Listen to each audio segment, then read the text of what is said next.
Hello everyone and welcome to another Daily Muppet. In today's video I'm going to give you an update on the pursuit of Dan Ashworth and the other directors, where things are at with all of that.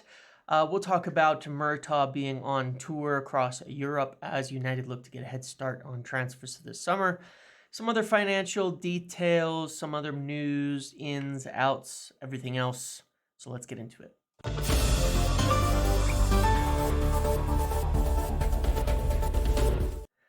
Yeah, I've got to do a new intro.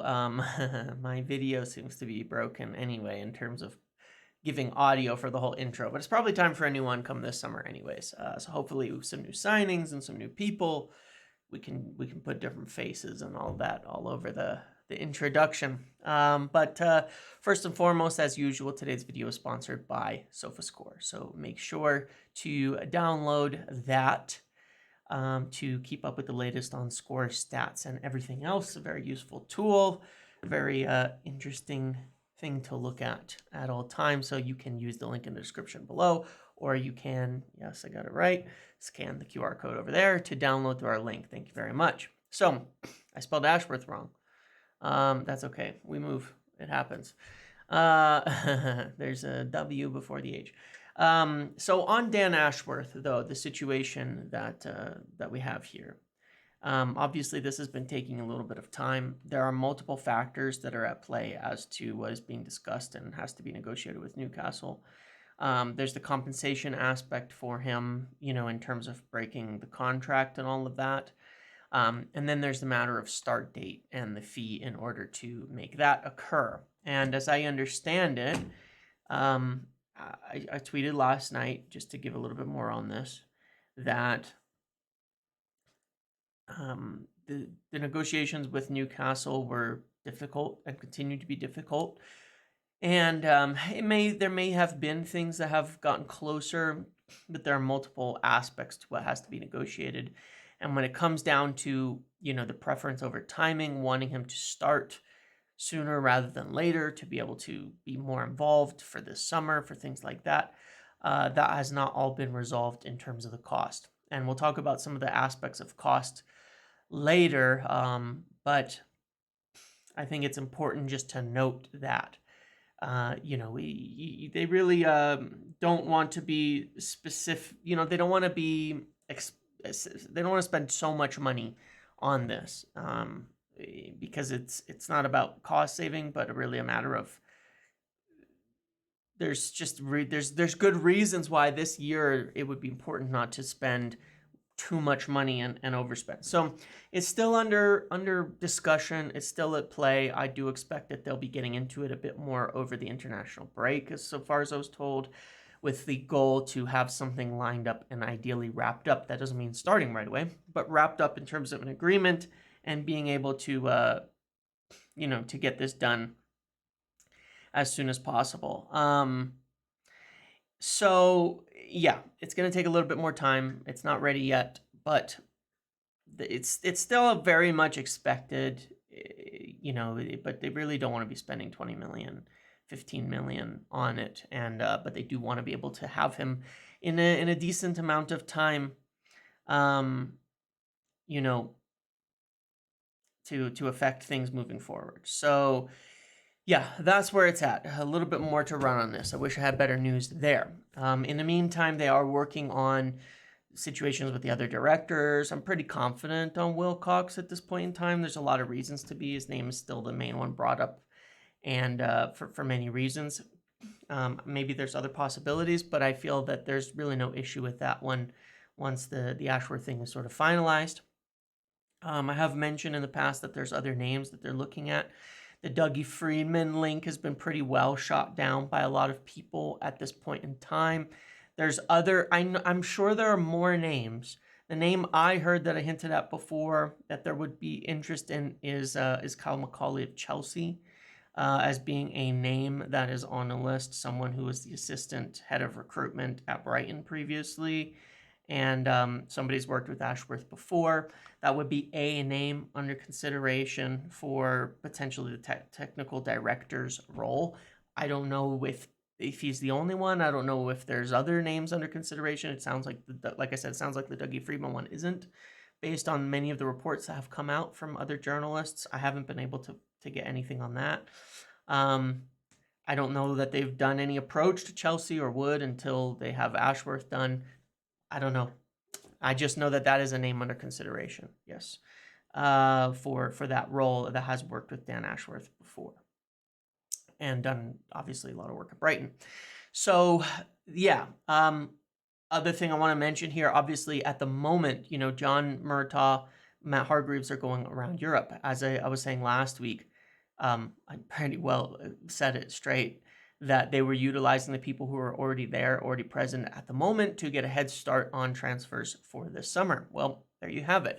They've been contacting players that they're interested in. They've been contacting clubs, and now obviously going around meeting with directors and things to look at what they could do in terms of, forming those relationships and all of that. John Murtough, I've gotten a lot of stick for somewhat sticking up for him at times.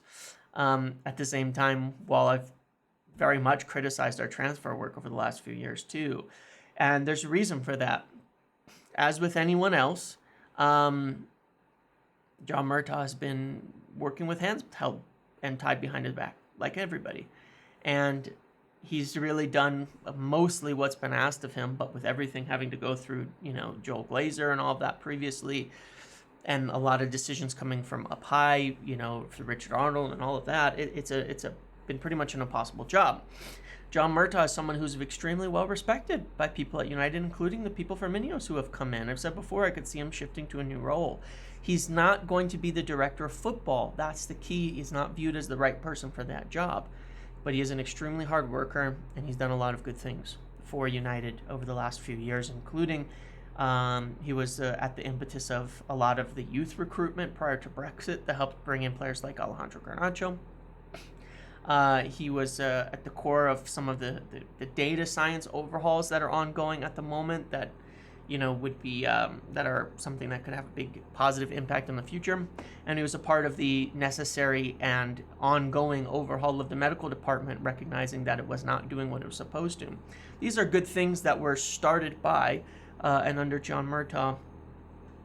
And I think it's very likely. I think there was a report today, but that he will get another job, most likely at United, or they would like to have him have a different role at United, just not the director of football. So, but that's fine. That is what it is. He ended up in the director of football because the Glazers didn't want to actually recruit a director of football from outside the club, a top individual, so they just wanted to get the best person from within. He might have been the best person at the club already for it.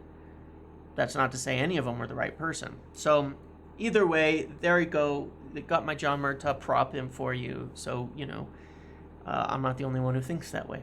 So anyway, as we go forward with this, though, obviously they're forming those relationships, starting things up. As the reports have said, it's not necessarily about one player in specific, though I'm quite sure that Mason Green was brought up as a topic of discussion in those meetings, and potentially Spain and Italy and such. Obviously, they have a lot of players to sell, and we'll talk about that a little bit later, and potential buys, but I'm happy to see them going to clubs across Europe to try to form some relationships. One of the factors, in this summer and in how things are running is July 1st. Critchley at The Athletic did a good article about this on the finances that I think is an important kind of hint at a few things, which is that the way that these profit and sustainability rules run in terms of this ongoing losses and all of that, this year, United could have a good year financially. Excess expense they won't want to spend in this final quarter, right? They won't want to spend in this final quarter a bunch of excess money, like paying way too much for directors. You've seen the articles about if they were to let go of Ten Hag, they'd have to pay a lot right now, things like that, right? Well, you don't want to end up spending 30, 40, 50 million that you can't amortize, because things like these special costs for directors or manager sackings or things like that are very expensive, and you don't amortize them. As I believe, those are things that you have to essentially agree to right away, the compensation for Dan Ashworth and all of that, and potentially other people.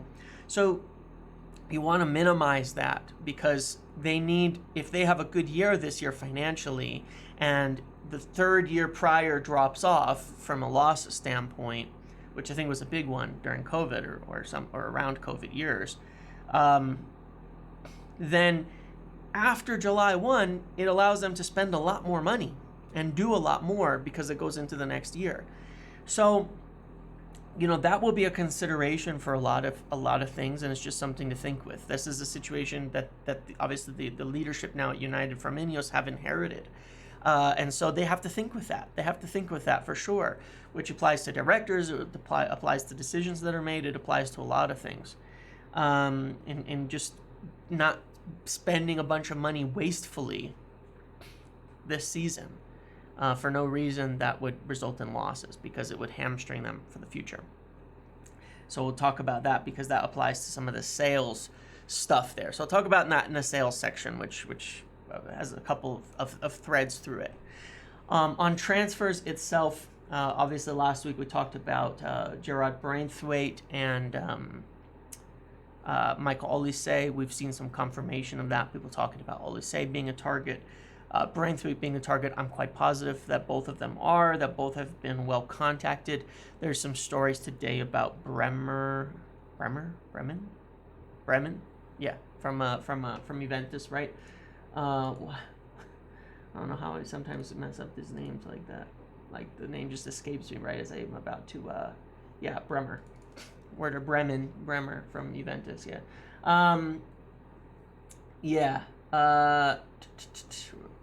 Anyways, they are, Bremer is somebody who it sounds like there's interest in. There's some reports on that, so we will see.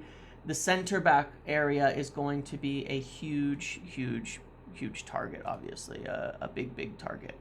And, that would be, that's an area that they could end up buying too. I think we've talked about that before, that there could be a lot of departures there. So, perhaps both. An area where they need a big overhaul, Rafael Varane to leave, potentially Maguire Lindelof to leave, Johnny Evans, how long can you rely on him? So I could see both of those being possible. And then they're still evaluating midfield options. There's a few other names that have come up.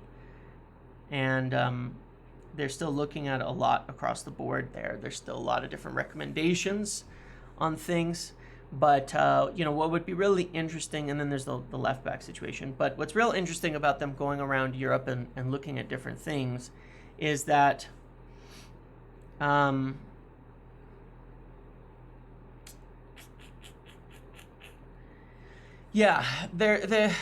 different ways that things like swap deals can apply on the books. There's different ways that they can do this. They are starting, I guess, is the point, and that's the main point. They're getting to work on the transfers now, on forming these things, and as I mentioned in the last video, sort of the sequence of actions. Where they're at now is they've sort of lined up a lot of the short lists for players. So when you start seeing reports now, where you have to just be a little bit wary about which one and who, and when people are saying top target is, let's say that somebody's being contacted now. Doesn't mean they're a top target, but one could get the impression that they are, because they're being contacted today. At the moment, the decisions are being made behind the scenes for a lot of major things, and this international break tends to be a time when a lot of planning goes into play for the upcoming windows. So it's going to be, how much do we have to spend? Where are we focusing our budget?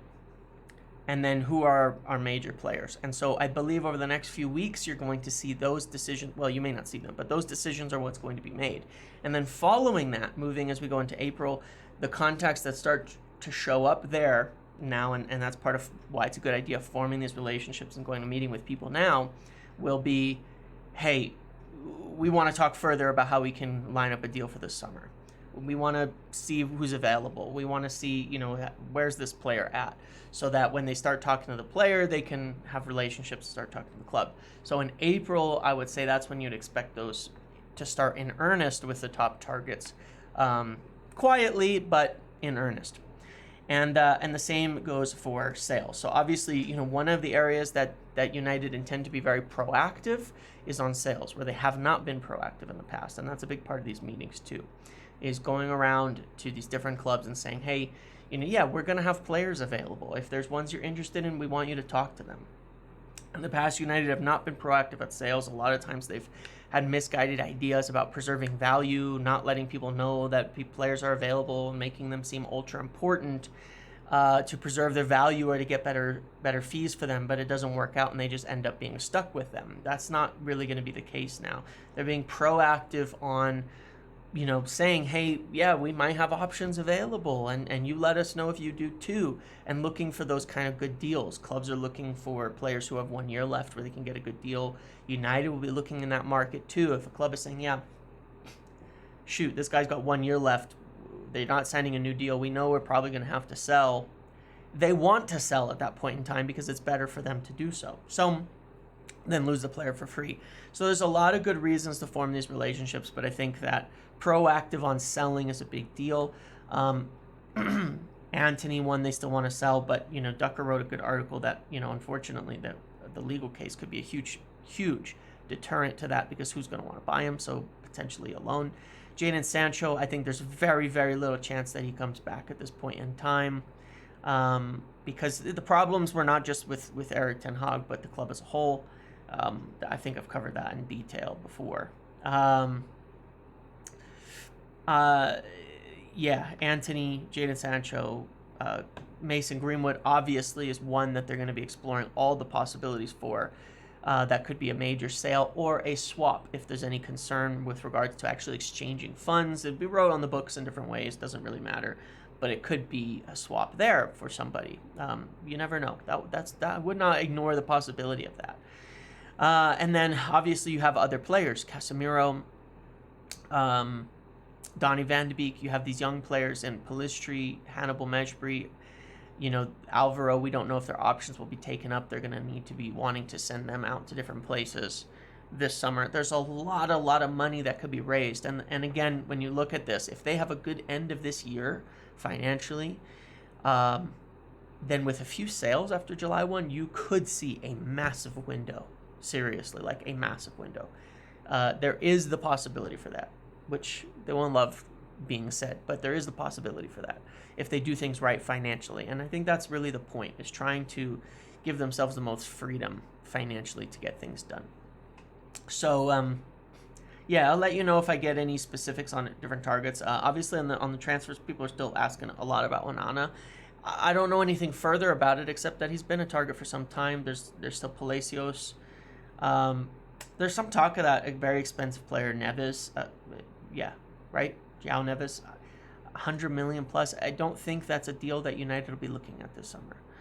I'm trying to think if there's anything else for this video. No, not too much. I think that's pretty much it. I won't go on and on there, but I wanted to, cover what I could cover with regards to directors, with Murtough, with plans, with them obviously getting to work, and then where things are kind of at. Next 2 weeks, big for planning, and then they're really in earnest working towards summer from there. Okay, that's all I have for today. Thank you for watching this video. Make sure to like, comment, subscribe, turn notifications on. See you in the next one.